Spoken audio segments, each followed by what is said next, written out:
Silicon Valley Bank, also known as SVB Financial Group, is a financial institution that provides banking and financial services to technology and innovation-focused companies.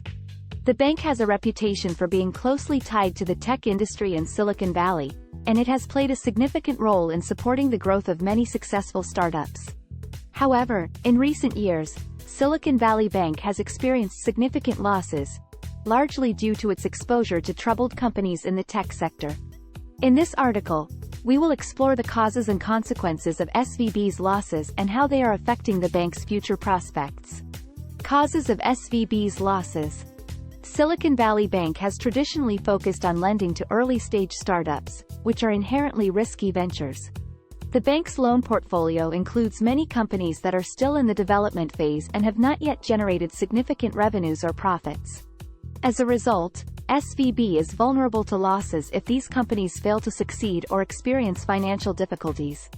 One of the main factors contributing to SVB's losses is the high number of startup failures in recent years.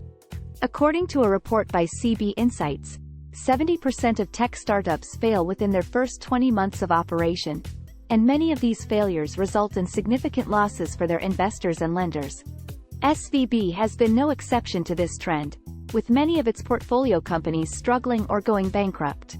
Another factor contributing to SVB's losses is the increasing competition in the tech lending market.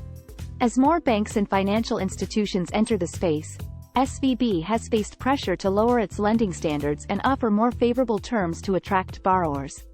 This has resulted in a higher risk profile for the bank and a greater likelihood of losses. Consequences of SVB's losses.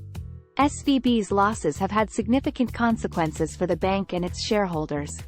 In its most recent earnings report, the bank reported a net loss of $78.7 million for the fourth quarter of 2020, compared to a net income of $183.5 million in the same period the previous year.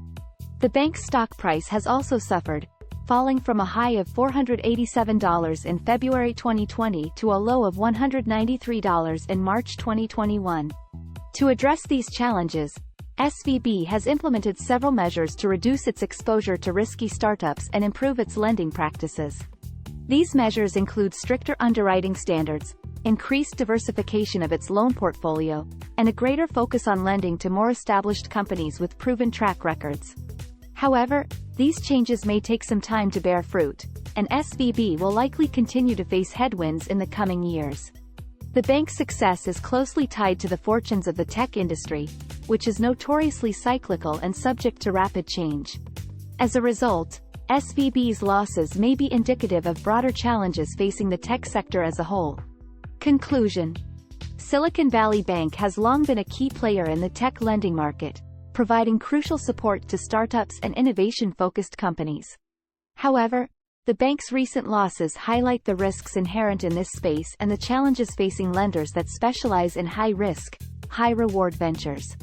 As SVB navigates these challenges and works to reduce its exposure to risky startups, it will be interesting to see how the tech lending market evolves and whether other lenders will follow suit.